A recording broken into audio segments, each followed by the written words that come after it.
नमस्कार, मी राहुल कुलकर्णी. क्या बोलती पब्लिक अशी एक कॅम्पेन आता अभिजित दिपके आणि मंडळींनी करायचं ठरवलं आहे. सौरभ दास आणि या सगळ्या मंडळींचं गेल्या 2 दिवसापासून आम्ही खूप क्लोजली बघतो आहे. आम्हीच पहिल्यांदा सांगितलं की काल अभिजितच्या वडिलांना येऊ दिलं नाही त्या मिटिंगमध्ये आणि माझा असा अंदाज आहे की ती एक पॉलिटिकल पार्टी म्हणूनच समोर येईल आपल्या.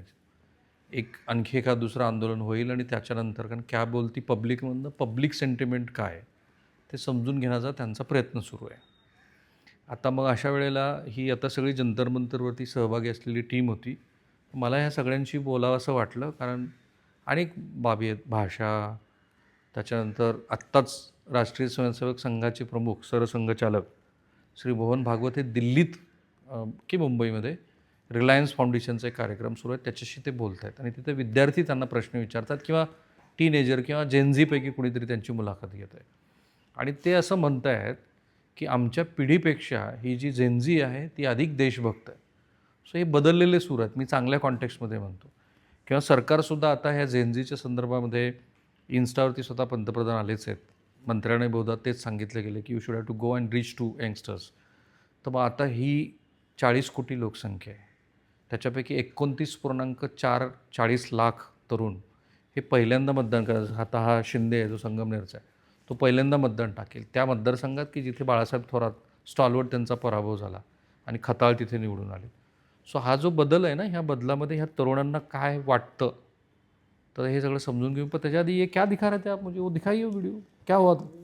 वीडियो दिखाओ क्या? हाँ वो पहले तो व्हिडिओ दिखा दीजिए. पहले वीडियो दिखा दो. हे जावई आहेत आपले सोलापूरचे, आहेत झा बिहारचे. तो आपने बचाया सोनम वांगचुक जी को.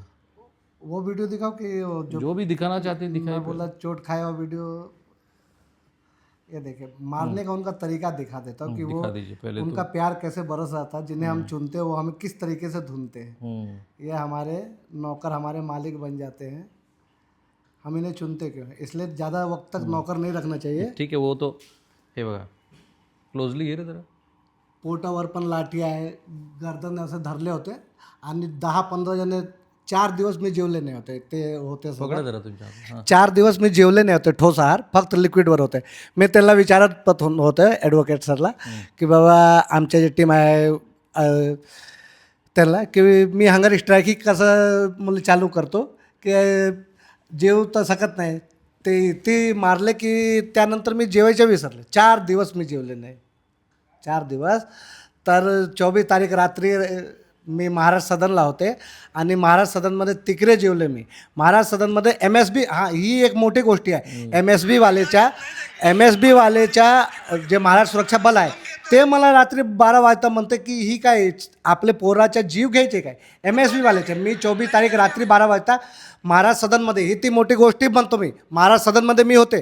ते इज्जतवर मला नीट चालत नाही होते त्यासाठी सगळे घेऊन गेले होते मला महाराष्ट्र सदनमध्ये. तिकडे महाराष्ट्र सुरक्षा बलच्या जे लोक होते ते म्हणले होते. कुठे कुठे मारलं तुम्हाला? आम्हाला ही बघा, ही अजून पण लाठीच्या निशाण बघा, ही लाठीच्या आता पण आहे त्यामध्ये बघितले. ही ते बॅरिकेड वरून जे काढले ना पाय धरून बॅरिकेडवर आम्ही चालत होतो, ते बॅरिकेडवर ते मांस ही ते बाहेर आले होते. ही सगळे ते पायमध्ये बघितले नाही काय पूर्ण काय ही पीठ पूर्ण अख्खे रंगले आहे. ही ते पण निशाण बघा बघू लाठीच्या. ते पॅलेडियनचं काही लागलं नाही तुम्हाला? ते ही आता बारीक झाले आहे. त्या व्हिडिओ पहिल्याच्या व्हिडिओमध्ये ही ते आहे. डॉक्टरले चांगले होते. ते पोटाचं कुठं काय पोटाचे आता सगळे ते तुम्ही भेटले राहुल गांधींना?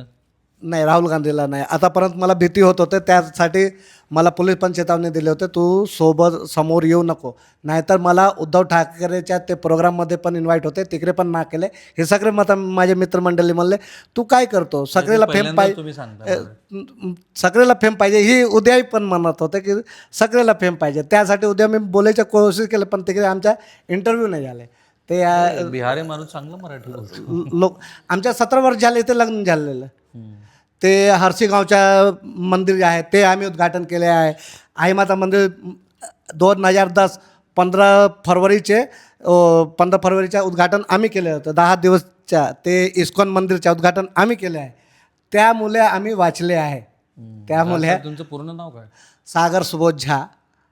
आम्ही नास्तिक आहे, पूर्णपणा नास्तिक आहे. कोणी देवाला आखरीदा मी अगरबत्ती दाखवले ते मला विश्वास नाही. मला ते भारत बघायचे ज्यामध्ये कोणी ऊंचा नीचा, पुरे पिछडे, ब्राह्मण, हिंदू, मुस्लिम कोणी नाही, फक्त इन्सान पाहिजे मला.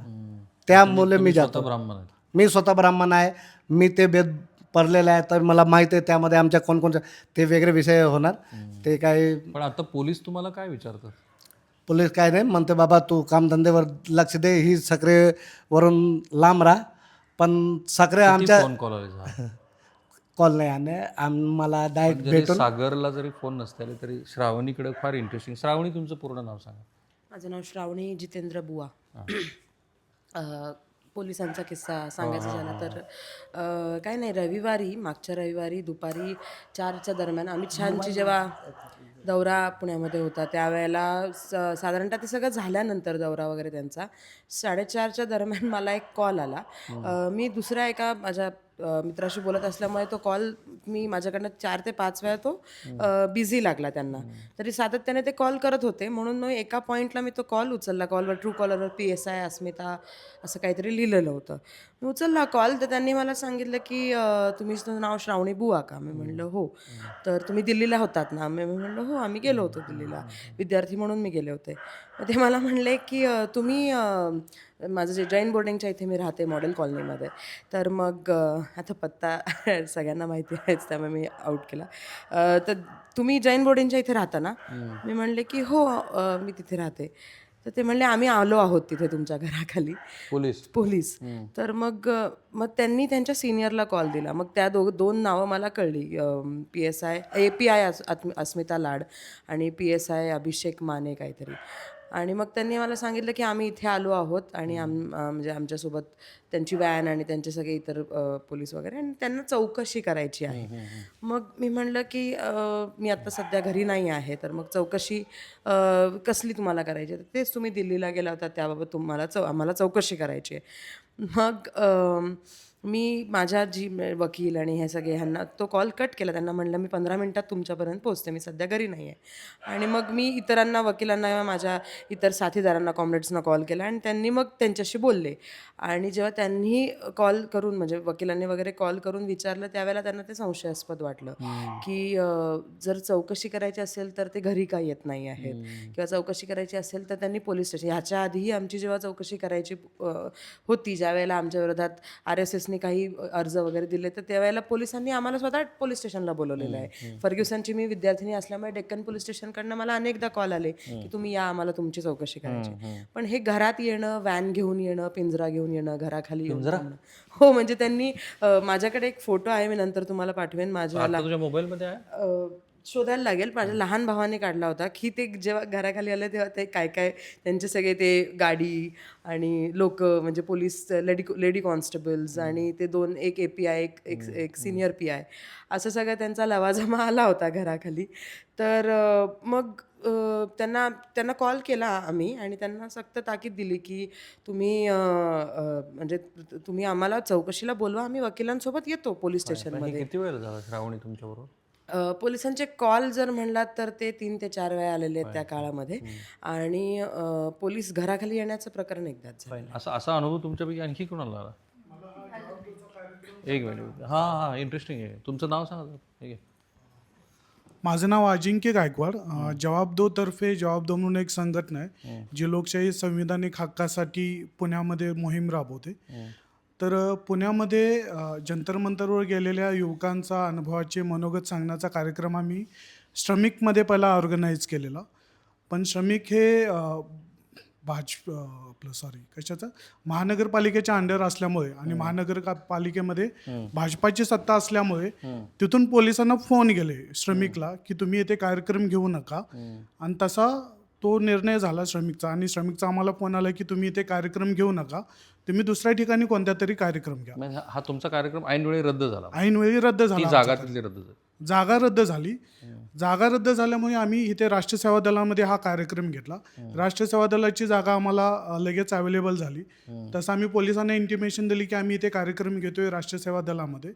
पोलिसांनी पण ते इंटिमेशन घेतलं आणि त्या कार्यक्रमाचं स्थळ बदलून श्रमिकच्या ठिकाणचं स्थळ आम्ही राष्ट्रीय सेवा दलामध्ये घेतलं आणि याच राष्ट्रीय सेवा दलामध्ये जंतर मंतरवर झालेल्या युवकांच्या मनोगताचा कार्यक्रम पार पडला. पण मग आता पोलीस चौकशी वगैरे असं झालं नाही ना कुणाचं, नाही, परत पोलीस चौकशी नाही झाली. की आता ही सगळी जंतर मंतरवरती सहभागी असलीच म्हणजे होती. तू किती दिवस होता अजिंक्य? हो सॉरी हो.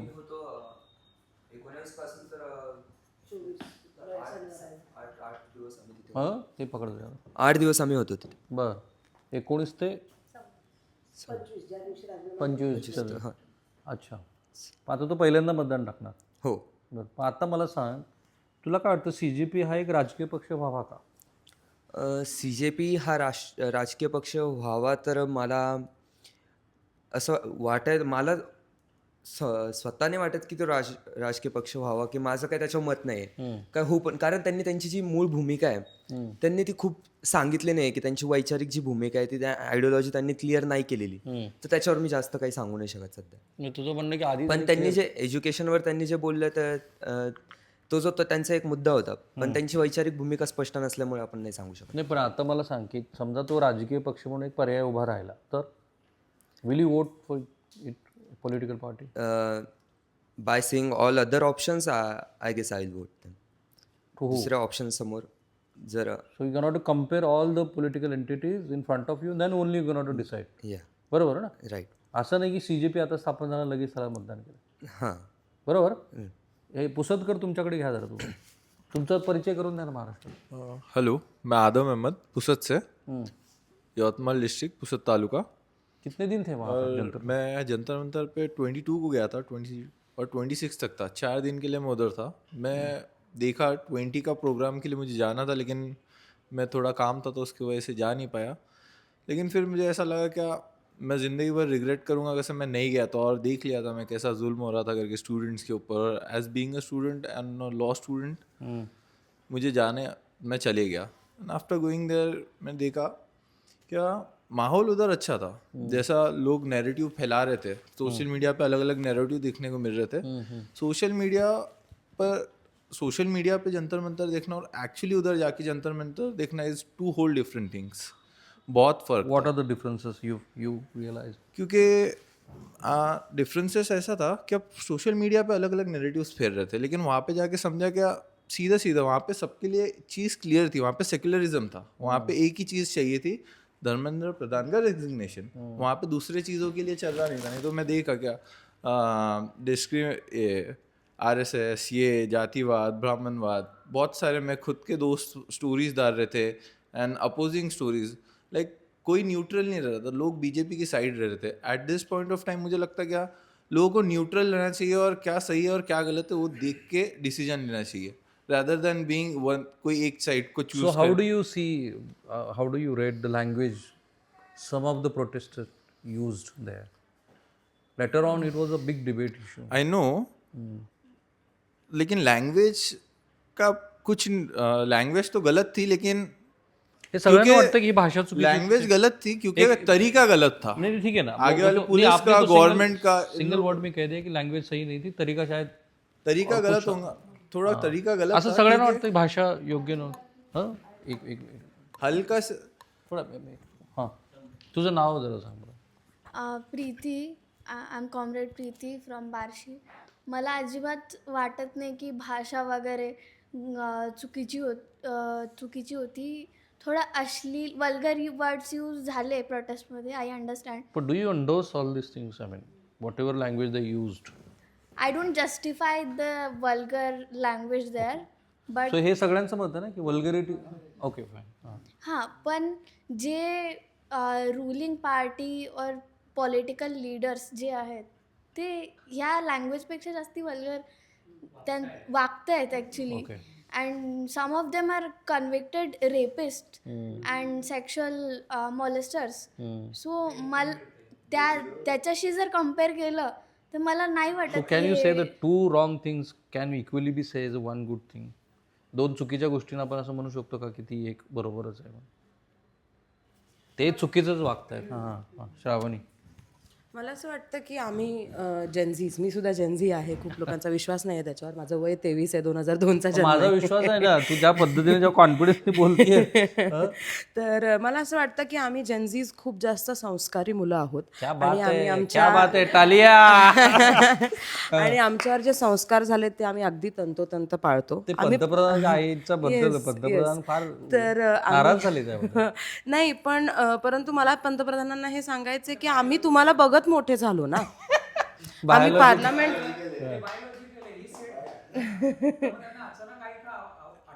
ठीक आहे, ठीक आहे, तर त्याकडे देणारच आहे मी कॅमेरा. नाही तर मला तेच म्हणायचं आहे की आम्ही तुम्हाला तुमचे पार्लमेंटमधले स्पीचेस, तुम्ही इतर तुमच्या विरोधी पक्षांमधल्या स्त्रियांबद्दल जे तुम्ही बोललेला आहात, तुमचे जे कंगना राणावत सारखे स्पोक्सपर्सन आहेत, तुमचे जे खासदार आहेत ते काय बोलतात, हे सगळं बघत आम्ही मोठे झालेलो आहोत. त्यामुळे आम्हाला असं वाटलं की राजकारण हेच असतं, प्रोटेस्ट असाच करायचा असतो. त्यामुळे आम्ही अशा प्रकारचे लँग्वेज जे कोणी वापरले, मला हे म्हणायचं आहे की कुठल्याही विद्यार्थी संघटनांनी ते अशा लँग्वेज वापरलेली नाही आहे प्रोटेस्टमध्ये, पण ज्या लोकांनी ज्या मुलांनी वापरलेली आहे मला असं वाटतं त्यांनी आपल्या राजकारणाला बघूनच ऑलरेडी मोठे एका झाले. ऑर्गनायझेशनशी असोसिएट आहे. येस राजकीय पक्ष झाला तर CJP नो म्हणजे मी ऑल इंडिया स्टुडंट्स फेडरेशनची पुणे कन्व्हेनर आहे. राजकीय एक आहे, विचारधारा आहे. हां, आणि माझी राजकीय विचारधारा आहे. AISF is not directly connected to CPI, पण मी सुद्धा जसं तुम्ही ओमशी बोलताना म्हणलात की मी सुद्धा एक अशी वोटर आहे की जी ज्या राजकीय पार्टीज त्या इलेक्शनमध्ये वेगवेगळ्या इलेक्शनमध्ये वेगवेगळ्या प्रकारे राजकीय पार्टीज इन्व्हॉल्व्ह असतात आणि त्यांचे जे एकमेकांशी ॲलिएशन्स असतात ते वेगवेगळे असतात. सो त्या प्रत्येक निवडणुकांसाठी मी अभ्यास करेन, मी विश्लेषण करेन आणि मी 2029ला सुद्धा जे राजकीय पक्ष उतरतील, I also don't know about CJP's political stand, but then I will काय म्हणतात त्याला, मी विश्लेषण करेन, मी ॲनालिसिस करेन आणि मग मी निर्णय घेईन. I am leading towards left, but even if whom to choose, CPM or maturity CPI. पाहता एक दबाव गट म्हणून CJP खरोखर फंक्शन करू शकतो. मला असं वाटतं प्रेशर ग्रुप म्हणून त्यांनी एकदा सक्सेस भारताला दाखवलेला आहे की एका म्हणजे आय गेट इट की धर्मेंद्र प्रधानच्या जागी प्रल्हाद जोशी येणं is a big step down, but still Dharmendra Pradhan resignation देणं, ज्या प्रकारे सोनम वांगचुकना तिथनं किडनॅप केलं गेलं, ज्या प्रकारे 20 तारखेला लाखोंच्या समुदायावरती अतिशय वाईट प्रकारे मारहाण केली गेलेली आहे. आम्ही स्त्रिया तिथे होतो, बरोबर, आम्ही students like young female students, आता प्रीती आहेत, प्रेरणा आहे, आम्ही सगळे we are below 30, we are below 27 आणि आमच्यावरती लाठ्याकाठ्या आहेत, आमच्या छातीवरती बांबू ठेवून जमावाला मागे ढकललेलं आहे, अतिशय वाईट प्रकारे मारहाण झालेली आहे लहान मुलांना आणि मुलींना. तुझ्याबद्दल झालं? हां, माझ्याबद्दल सुद्धा म्हणजे माझे फोटोज वगैरे खूप इथे फिरले होते, कारण काय झालं की पहिली जी बॅच होती तिच्यामध्येच आम्ही होतो. पहिल्या 10 मिनिटात पहिले गडी गारद आम्हीच होतो, कारण आम्ही विद्यार्थी संघटना होतो. तुझ्या शरीराला हात वगैरे लावला? हो. मी हे जे मी सांगते ह्याचा व्हिडिओ पण रिकवर झाला. हे जे मी सांगते की एका विद्यार्थ्याला 5-7 पोलीस घेऊन मारत होते, कपडे फाडत होते.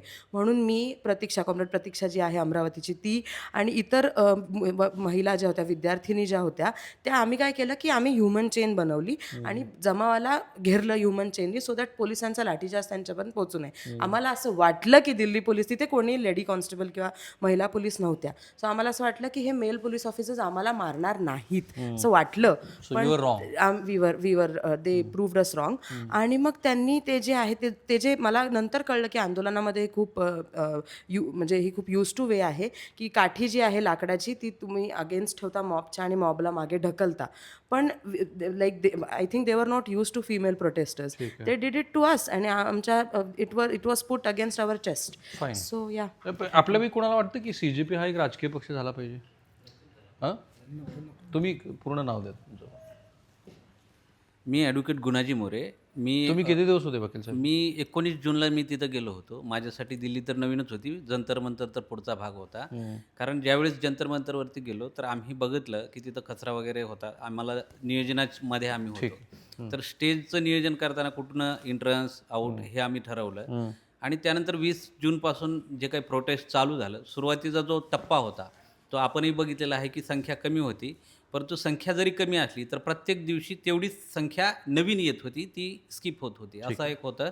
तर राजकीय पक्ष झाला का नाही याबद्दलचं माझं मत असं राहील की आत्ताचं जे भारतीय राजकारण आपण बघतो, तर भारतीय राजकारणामध्ये कुठला पक्ष कधी कोणाकडे विलीन होईल याची गॅरंटी नाही, किंवा कुठला आमदार निवडून दिलेला तो दुसऱ्या ज्या आपण विरोधी पक्ष म्हणून ज्याला आपण नेमून दिलं आहे, तो सत्ताधारी पक्षासोबत तो आमदार किंवा खासदार कधी जाईल याचीही गॅरंटी नाही.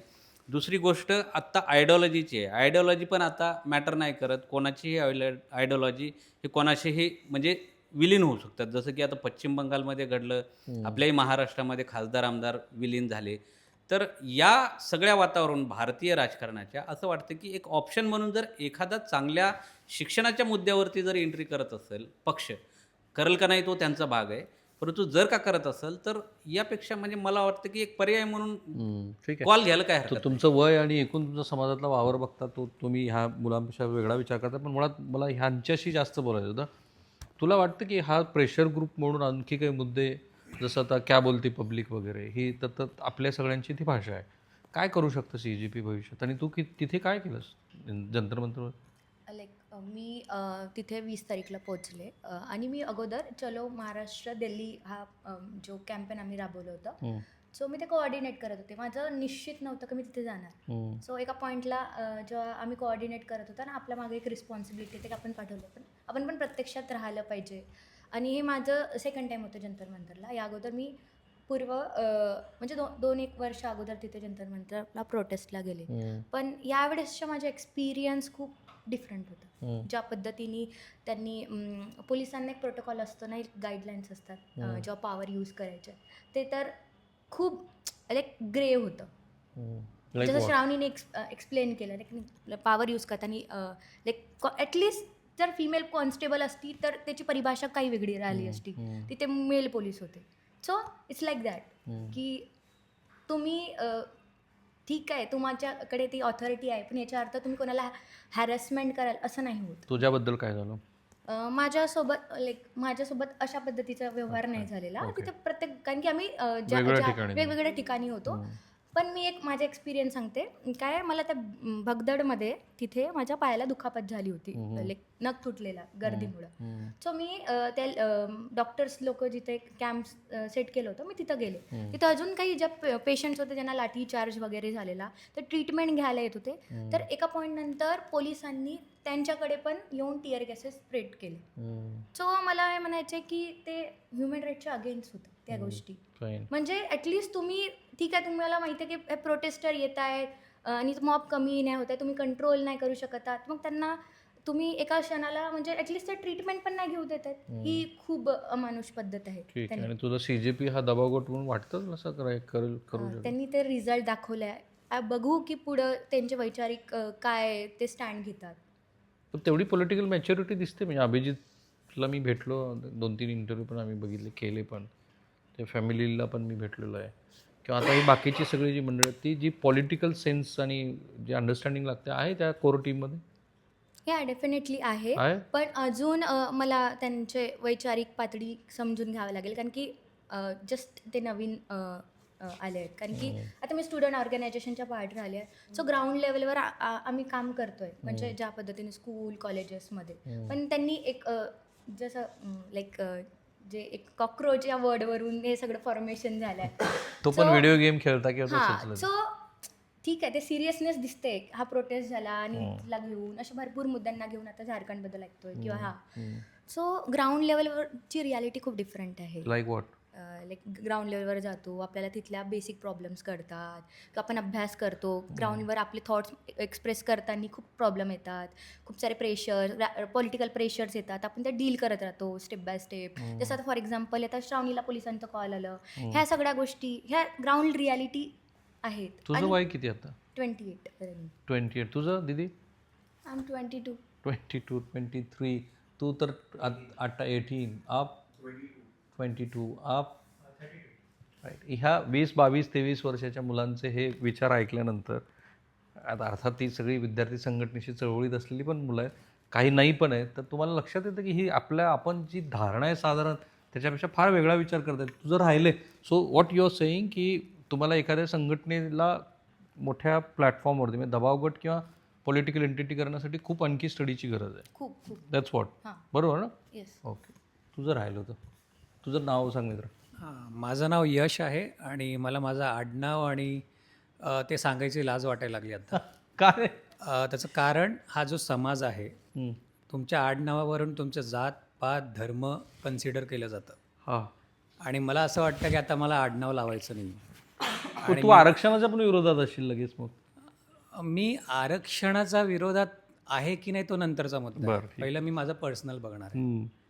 तर मग तर मुद्दा तोच आहे की ह्या सगळ्या जाती रूढी सगळ्या संपल्या पाहिजेत. ह्याचा काही उपयोग नाही आहे. तू किती दिवस होता तिकडे? मी तिथे 6 दिवस होतो. फाईन.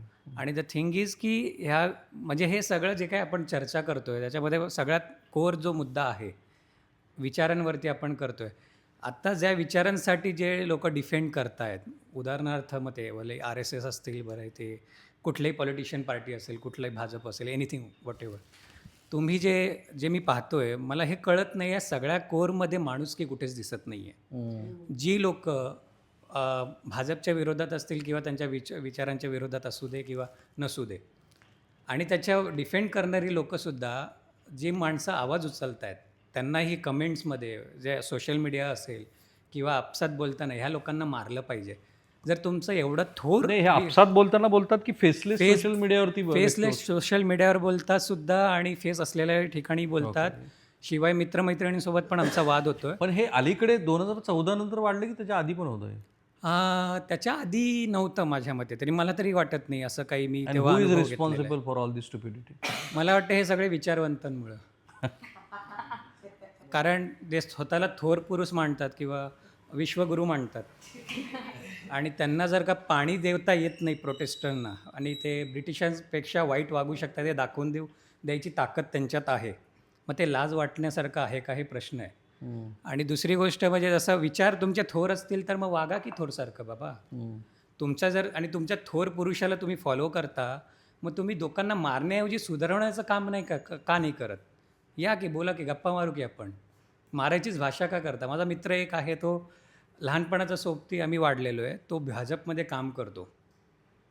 पण त्याला भाषा काय, मला त्यांनी सांगावं ना की यश अरे चुकीचं आहे, हे विचार मी तुला सांगतो असे विचार नाही RSSचे किंवा आमच्या भाजपचे, असं त्याने बोलावं ना.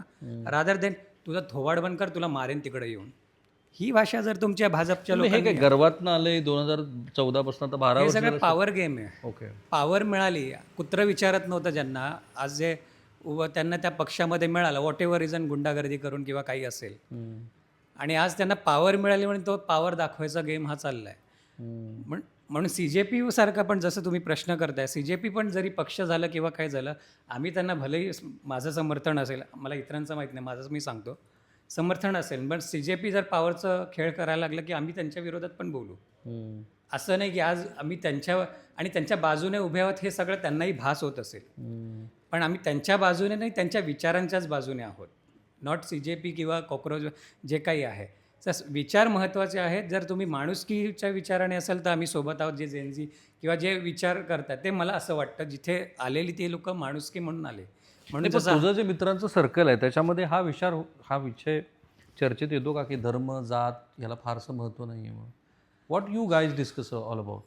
तर डिस्कशनमध्ये कसं आहे ना, सरकारने ह्या डिस्कशनला जागा सोडली नाही आहे. नाही, सरकार बाजूला काढून ठेवू आपण. नॉर्मल कोर्समध्ये तुम्ही काय चर्चा करता? आम्ही नॉर्मल चर्चा, आमच्या जे विचार ॲक्च्युली जनरली त्याच्यामध्ये पण काही काही वेगवेगळे भागातली लोक आहेत. ओके, आता डे टू डे लाईफ ज्याचं पोट भरण्याचंच टेन्शन आहे तो विचारांवरती बोलणार नाही, आणि हे मध्यमवर्गीयांना त्याच्यामध्ये अडकवण्याचं सरकारचं धोरण चालू आहे.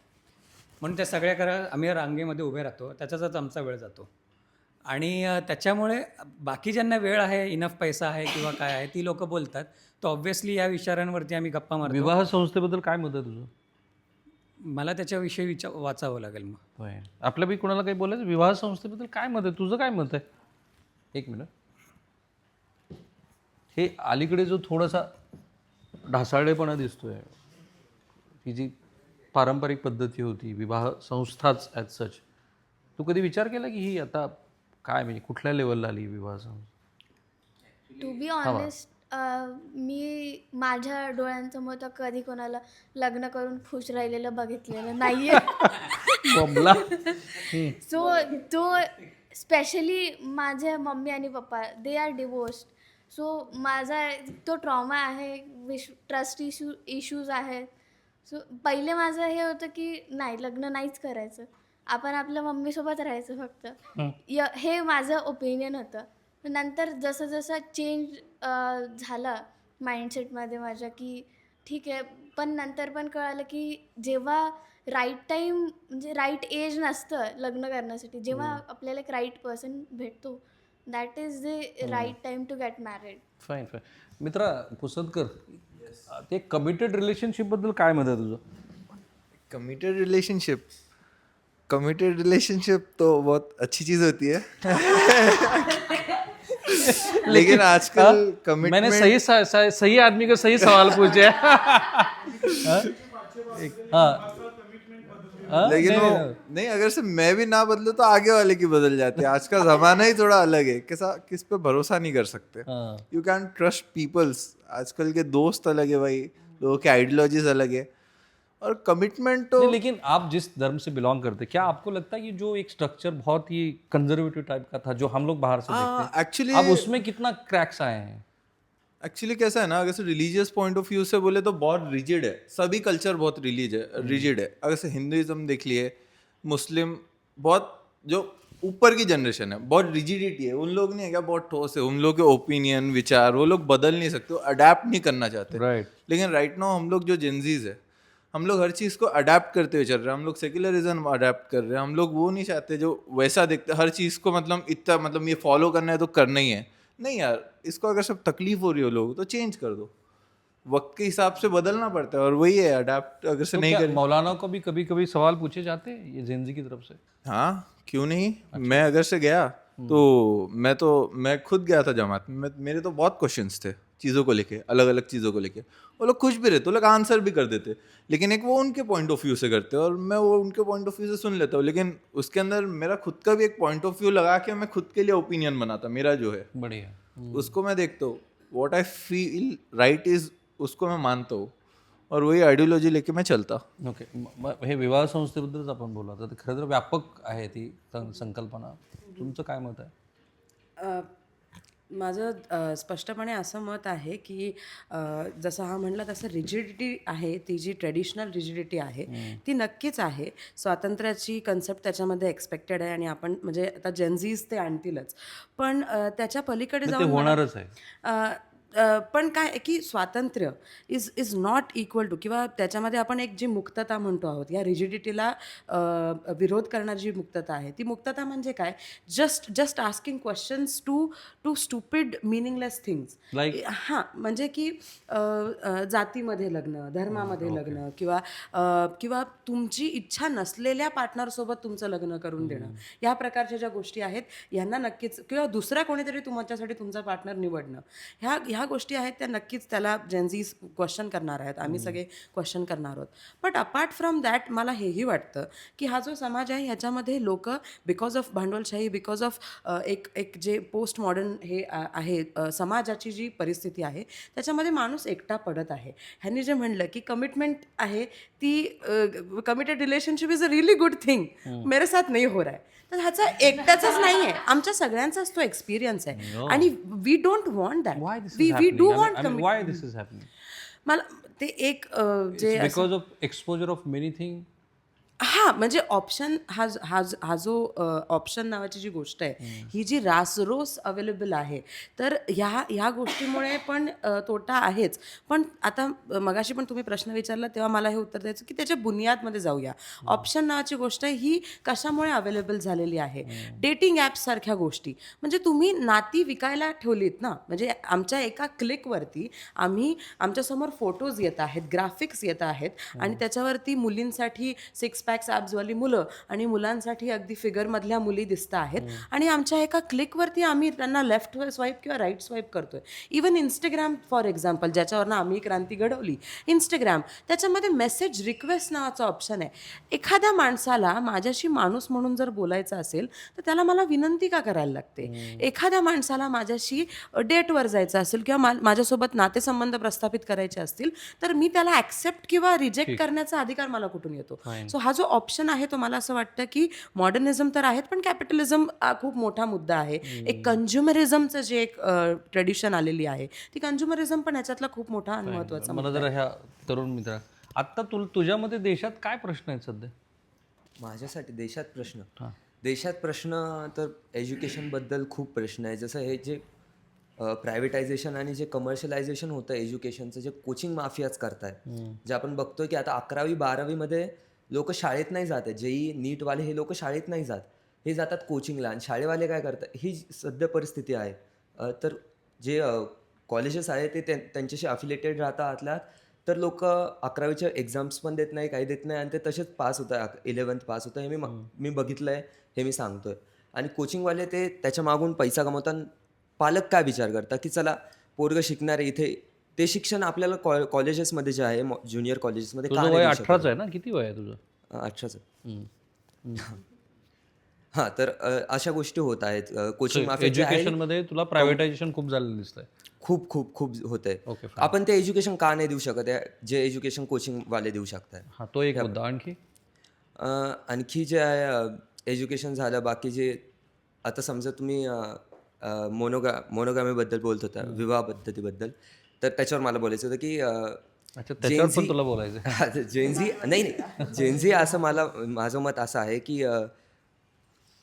माणसात नैसर्गिकपणेच मेंटल मोनोगॅमी नाही आहे. सोशल मोनोगॅमी आपण क्रिएट केली, ह्युमनली क्रिएट केली. समाजाची गरज होती. हां, पण मेंटल मोनोगॅमी नाही आहे. त्याच्यामुळे आपण बघू शकतो जास्त डिवोर्स होत आहे, जे ब्रेकअप्स होत आहे, जे गोष्टी आहेत. पण ते तुला चांगलं वाटतं की काय? म्हणजे काय गोष्ट काही लोक म्हणतील की आता किती कमिटेड रिलेशनशिपमध्ये किती राहायचं किंवा लग्न तरी किती कॅरी ऑन करायचे, नाही पटत आहे आपल्याला. ती सायंटिफिक गोष्ट आहे की मेंटल मोनोगॅमी नाहीच आहे, तर आपण नाहीच राहू शकत एकासोबत. हा फॅक्ट आहे. क्या बात है. हा फॅक्ट आहे. अल्फा नाही I am Gen Z 2008 born. अच्छा तू झेंझी मध्ये तो तुझ्या मते याला काही फार महत्व नाही, हे होणारच हे होणारच आहे. हां, जे वेस्टमध्ये पण आपण बघतो डिवोर्स रेट्स खूप जास्त आहे, ते होणारच आहे. फाईन. आणखी तुला काही प्रश्न दिसतात की जे ह्या पंतप्रधानांनी किंवा आधीच्या पॉलिटिकल एंटिटीनी नाही सोडवलेले? आधीच्यांनी पण नाही सोडवलेले, पण यांनी क्रिएट जे जास्त केलेले ते मला जास्त दिसतात. आधीचे तर सगळ्यांनीच बघितले कुठले क्रिएट केले त्यांनी? की जसं काय एक धर्माचं जे ध्रुवीकरण यांनी जे केलंय, त्याच्यामुळे जे द्वेष लोकांमध्ये निर्माण झालेला आहे, हा मला माहीत नाही, मी नव्हतो त्या काळामध्ये, पण 2014 आत्ता मी जे बघतोय मागच्या 5-6 वर्षापासून जे मी कॉन्शियसली बघू शकतो, तर हे खूप वाढलेलं आहे आणि लोकांमध्ये द्वेष जो आहे तो यांनी खूप क्रिएट केला आहे. तुला पर्सनली कधी हा अनुभव आला की हा इतका टोकाचा द्वेष आहे जातीय अंगाने पण? मला पर्सनली आला, म्हणजे मी जनरल क्लासमधून आहे, सांगायचं होतं नव्हतं मला माहित नाही. नाही हरकत नाही ना काय. हां, पण तर मी बघतो ना की मी सर्व लोकांना बघतो, तर मित्र आहे आमचं, एक फ्रेंड सर्कल आहे, तर त्याच्यामध्ये जो माझ्यासोबतचा जो मी स्वतः बघितलेली गोष्ट सांगतो, तर माझ्यासोबतचा एक जण आहे, मोठा फ्रेंड सर्कल आहे, तर त्याच्यात लोक कसं एक जो खालच्या जातीतून आहे आज पण, तो त्याला एक वेगळी भूमिका देते, एक वेगळं त्याला डावललं जातं, हे मी बघतो, अजून पण बघतोय मी. हो. काय वाचतो तू? मी काय वाचतो? मी आता तर जे आहे कॉलेजमध्ये जे रेफरन्स बुक्स आहेत तेच वाचतो सध्या तरी. मला अवांतर काही तुझं वाचन नाही? नाही तेवढं. वर्तमानपत्र तरी वाचतो? हो. मग तुझं न्यूज कुठून कन्झ्युम करतो तू? मी न्यूज लॉन्ड्री या इंडियन एक्सप्रेस वाचतो. न्यूज लॉन्ड्री जे लेफ्टिस्ट खूपच ज्या गोष्टी येतात त्याच्यासाठी मी वाचतो, पण ते पण बरोबर नाही मला वाटतं की पूर्णपणे. तुमचं काय वाचन? माझं वाचन माणूस आहे. Okay great. मी माणसांना भेटून त्यांना समजून मी परस्पर भेटतो लोकांना. पुस्तकं आधी वाचायचो आणि ऑब्व्हियसली पु ल देशपांडे वगैरे हे सगळ्यांचं वाचन होतं पुलंच. आधी. तुमचं आवडते लेखक कोण मग तुमचे? आवडते typical प्रश्न लेखक गदी मांडगुळकर आहे. गदी. आणि पण वाचन आधी होतं जेव्हा जॉबला लागलो नव्हतो, पण जॉबला लागल्यापासून वाचन राहिलं. पण तेव्हापासून मग माणसं वाचायला लागलो. जसं आपल्या डॉक्टर अब्दुल कलाम यांनी म्हटलेलं आहे, म्हणजे एक माणूस हा एका लायब्ररीप्रमाणे असतो. म्हणजे ते कळण्याआधी, ऐकण्याआधी मी हे सुरू केलं होतं, पण ते ऐकल्यानंतर अजून मोटिवेशन मिळालं. Okay fine. आपल्याकडे वेळेची मर्यादा आहे, तरी मला जर तुम्ही थोडंसं वयाच्या अशा टप्प्यावर मला दिसतं की थोडंसं झेनझीला क्रॉस करून तुम्ही गेला ना. काय वय आहे तुमचं? तर आत्ता जेवढं आपण बोललो आणि जेवढा आत्ता समाजातला हा संवाद दिसतो आहे, कुठल्या पातळीवर आपण उभा आहे? Whether we are dismantling our self as a society or we don't trust on any political entity? मला एकतर असं वाटतंय जे दिल्लीमध्ये जंतर मंतरवर आंदोलन झालेलं आहे. तिथे मुलगा मुलगी ट्रान्सजेंडर असा कोणताही फरक नाही केला गेला. एकतर तिथे जे सगळं होते ते सगळे डिजेंडर झालेले. म्हणजे जेनझीची ही एक महत्त्वाची गोष्ट आहे की तिथे सगळे डिजेंडर होऊन मुलं मुलींच्या नेतृत्वाला मानत होते. नेहा बोरा असेल, AISF मधून श्रावणी असेल, प्रतीक्षा असेल, प्रेरणा असेल, ही मुलं मुलींच्या नेतृत्वाला मानत होते, त्यांच्यासोबत जात होते.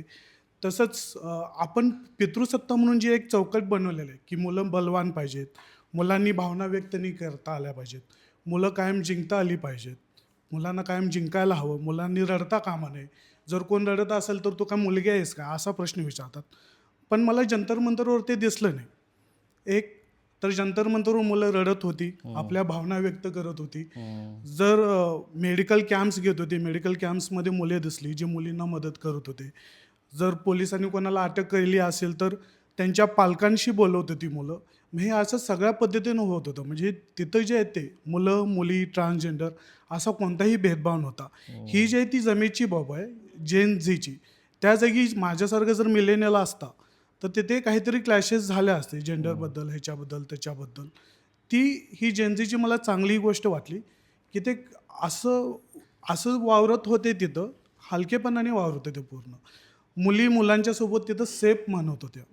दिल्लीसारख्या ठिकाणी जिथं आपण बघतो मुली सेफ नाहीत, पण दिल्लीसारख्या ठिकाणी एवढे दिवस आंदोलन चाललं तरी पण मुली मुलांच्या सोबत सेफ मानत होत्या. ही जी आहे ती जेनझीची ताकद आहे. त्याच्यामुळे मला अशा टप्प्यावर आल्यानंतर असं वाटतं की देश आता सुरक्षित हातांमध्ये आहे.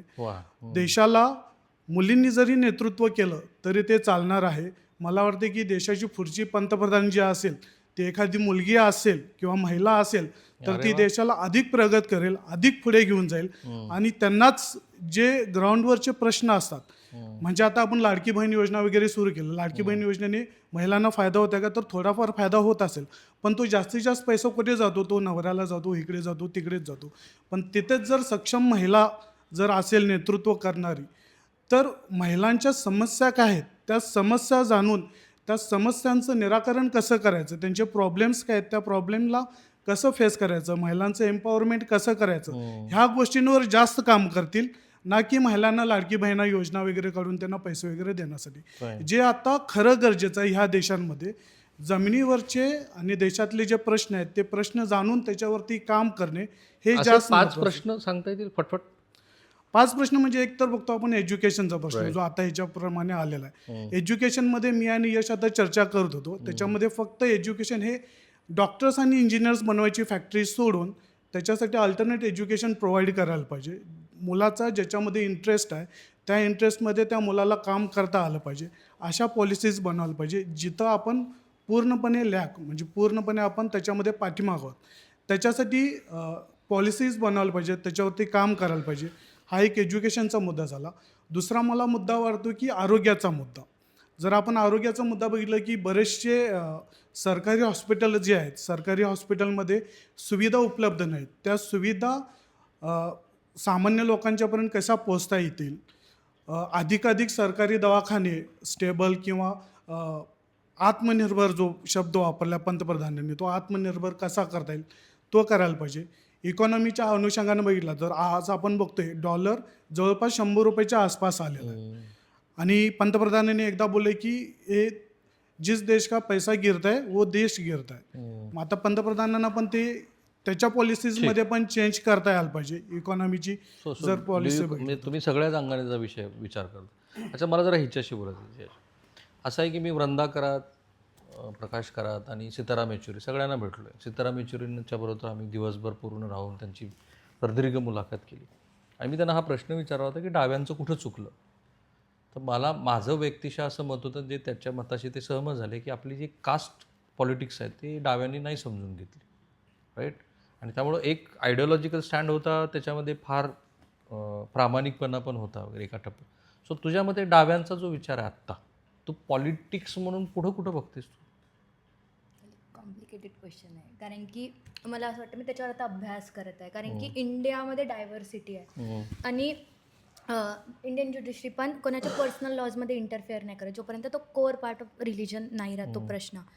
आणि डायव्हर्सिटी असल्यामुळे कस्टम्स, काही ठिकाणी अशा काही कस्टम्स आहेत ते त्यांच्या टाईम इमॉर्टल ज्या पण राहिलेले आहेत सो ते अगर पब्लिक ॲट लार्जमध्ये एन्जॉयमेंट होत आहे सो आपण त्याला कॉन्ट्राडिक्ट नाही करू शकत, कारण की खूप मोठा ग्रुप तो एन्जॉय करत आहे. सो यामध्ये मी म्हणजे कसं मांडणी करून मला नाही कळत. नाही, मला तुला एवढंच विचारायचं आहे की डाव्यांचं पुढचं राजकीय भविष्य काय वाटतं तुला? तर आता तू डाव्या विद्यार्थी चळवळीतनं येतेस पुढे. आत्ता जे सगळे राजकीय पक्ष आहेत त्यांचं बंगाल पण खालसा झालं, ते तर आता कधी बंगालमध्ये रिमर्ज करतील माहीत नाही. बाकीची सगळी त्रिपुरा पण हातातनं गेलं. मी आत्ताच केरळची निवडणूक कव्हर केली, तिथे पण पिनराई विजयन बरोबर मी भेटलो, त्यांच्या मुलीलाही भेटलो आणि त्यांच्याही बरोबर आम्ही खूप सो ते पण राज्य आता गेलं. सो एक पॉलिटिकल फोर्स म्हणून डाव्यांना काही स्कोप तुला दिसतोय भविष्यामध्ये, आणि असेल तर कुठल्या मुद्द्यावरती आहे? लाईक मी ज्या स्पेसमध्ये काम करते मला असं कास्टलिस्ट वातावरण आहे. आम्ही सगळ्यांना प्रोनाऊन्स ॲज अ कॉम्रेड करतो, ते कोणी असो, लाईक मेल असो फिमेल असो. सो तो इन्व्हॉल्वमेंट मला दिसते आणि पुढं इन फ्युचर पण आम्ही तसंच एक नेरेटिव्ह सेट करू असं मला वाटतं. राईट मित्र, तू मला सांग बरं, पॉलिटिकल एंटिटी म्हणून तुला कुठे तुझा एक कमेंट्स मला तुझा हवा आहे.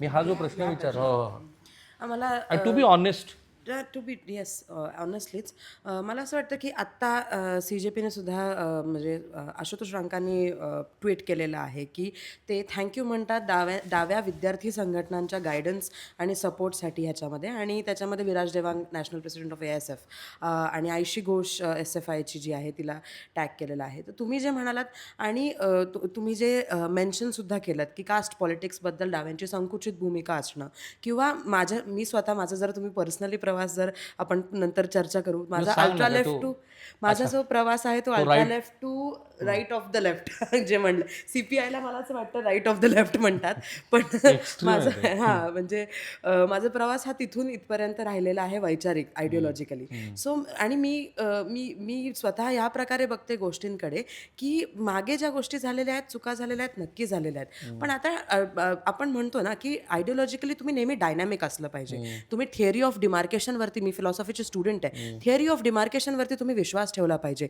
प्रत्येक गोष्ट जी तुम्ही स्वतःला बिलीव्ह करता आहात त्याला तुम्ही रोज टेस्ट केलं पाहिजे. मला असं वाटतं डाव्यांमधला जो नवीन प्रवाह आहे, तुम्ही आयसा म्हणा, SFI म्हणा, ASF म्हणा, हे जे तरुण विद्यार्थी आहेत की जे फिलॉसॉफीचे स्टुडंट्स आहेत, पॉलिटिकल सायन्सचे स्टुडंट्स आहेत, ह्युमॅनिटीजचे स्टुडंट्स आहेत, हे ह्या प्रकारच्या डायनॅमिक आयडिओलॉजीवरती ट्रस्ट करतात, बिलीव्ह करतात, आणि that's why they are the future of left in India. You sure about this? I am sure about it because the way CJPला आम आदमी पार्टीचं आंदोलन आहे हे जे एक ठप्पा जो बसला होता त्याच्यापासून जर कोणी वाचवलं असेल तर ते ह्या ठप्प्याने वाचलं की तसंही दिल्लीतल्या डाव्याचं विद्यार्थी संघटनांचा जे काही अस्तित्व आहे ते फार स्ट्रॉंग आहे. राईट JNU पासून ते आपण राईट आणि ते JNU पासनं वगैरे आहे, आणि ते तर दिसलंच रिफ्लेक्शन. पण आता आम्ही महाराष्ट्रातनं 4000 लोक एकत्र करून घेऊन गेलो, किंवा पूर्ण देशभरातनं तामिळनाडूमध्ये द सेकंड जंतर मंतर CJPचं जे होतं ते तामिळनाडूमध्ये ASF चेन्नईने उभं केलं. तर हे देशभरामध्ये आत्ता जे आहे ते एक लेफ्टचं स्टुडंटचं जे पॉलिटिक्स आहे ते उभं होतं आहे, आणि मला असं वाटतं लेफ्टचं स्टुडंटचं पॉलिटिक्स हे खूप जास्त कमी रिजिड नाहीच आहे, रिजिड ते त्यांच्या पॉलिटिशियन्सपेक्षा, म्हणून ते लीड करतील. मला एक छोटीशी कमेंट अजिंक्यच्या आधीच्या विषयावर करायची होती, जो ते डिजेंडरबद्दल बोलला जंतर मंतरच्या. म्हणजे आत्ता I identify myself as a radical feminist, intersectional feminist, आणि खूप पुरुषांना शिव्या दिलेल्या आहेत. तर त्या ह्याच्यामध्ये मला असं वाटतं की जंतर मंतरला मी जे एक्सपिरियन्स केलं, आणि मी खूप प्राऊडली हे सांगते, main will not be main. तुम्ही यू मीट प्रोग्रेसिव्ह मेन, ते इतक्या चांगल्या प्रकारे तुमचं म्हणजे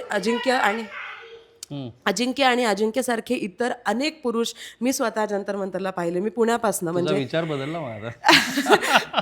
मी कधीच पुरुष या पूर्ण जमातीकडे तसं बघत नव्हते. मला माहिती होतं की पण एक सगळ्याच स्त्रियांची ती धाटणी होती की किती पण काय मेन विल बी मेन, पुरुषच राहणार. पण जंतर मंतरला मी जे बघितलं, ज्या प्रकारे हो खूप मोठा बदल आहे. त्यांनी सांगितलं ते खूप इम्पॉर्टंट आहे.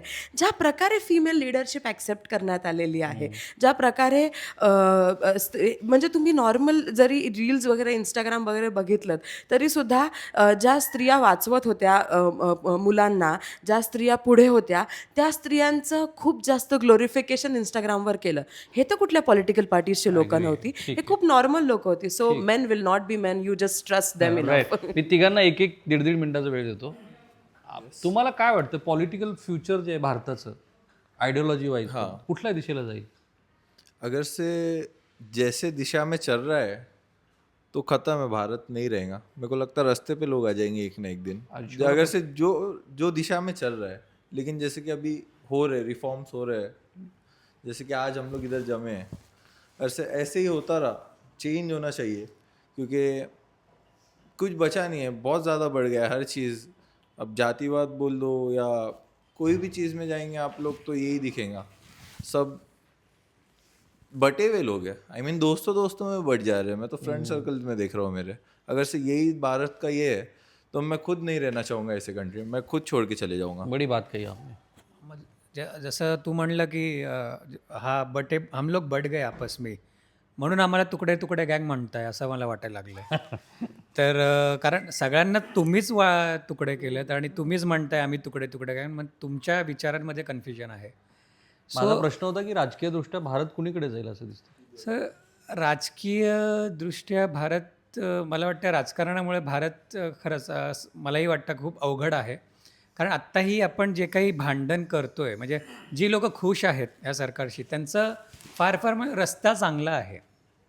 अरे आपण बेसिक ॲज अ ह्युमन म्हणून आपण रस्ता चांगला असणं किंवा तुम्हाला एक चांगलं पाणी मिळणं स्वच्छ किंवा घर मिळणं, एक चांगलं वातावरण, हे बेसिक गोष्टी आहेत.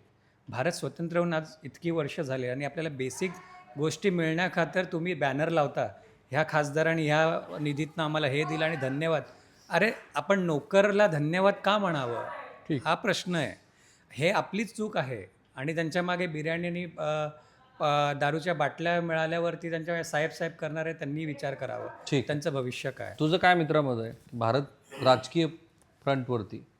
मला असं वाटतंय की लेफ्ट नक्कीच स्ट्रॉंग होतोय. जे आपण आता बघतोय लेफ्ट आयडियोलॉजी जी आहे, लोक तिकडे वळत आहेत. जसे जेनझी तुम्ही बघितलं, ही सगळी एक भरपूर लोकांना आम्ही लेफ्ट असोसिएशन्सने आणि फेडरेशन्सने आम्ही सांभाळली हे जे प्रोटेस्ट होतं. तर लोक बघताय की बरोबर काय चुकीचं काय. कन्झर्वेटिव्ह विचार करणं ही नक्कीच लोकांना आवडणार नाही आहे आणि पुढच्या पिढीला पण आवडणार नाही आहे. आणि जर आपण प्रादेशिक जे हे राज्य बघितलं, राजकीय पक्ष बघितले आपले, तर त्यांनी त्यांचा पॉलिटिकल स्टँड जास्त सांगितला पाहिजे, कन्फर्म केला पाहिजे. काय कसल्या कोणत्या मुद्द्यावरती? प्रत्येक गोष्टीवरती. जसं की कोणी शिक्षण व्यवस्थेवर पण बोलायला तयार नाही, कोणी इम्प्रूव्हमेंटवर बोलायला तयार नाही आहे, कोणी ट्रॅव्हलवरती बोलायला तयार नाही, कोणी एन्व्हायरमेंटवर बोलायला तयार नाही आहे, कोणी इक्वॅलिटीवर बोलायला तयार ठीक. नाही. तुझे इतके महत्त्वाचे मुद्दे तू सांगितले ना, मला आता ते प्रेक्षकांसाठीच खुले ठेवायचे, की नेहमीप्रमाणे मी माझं कन्क्लुजन यासाठी नाही दिलं याच्यामध्ये, कारण ही जी मुलं बोलली आहे ती अगदीच खुल्या मनाने आणि खुल्या प्लॅटफॉर्मवरती बोलली. त्यामुळं तुमचे मतं टाका ना या व्हिडिओच्या कमेंट बॉक्समध्ये. आपण पुन्हा एकदा सगळे भेटू, चालेल ना? थँक्यू मित्रांनो.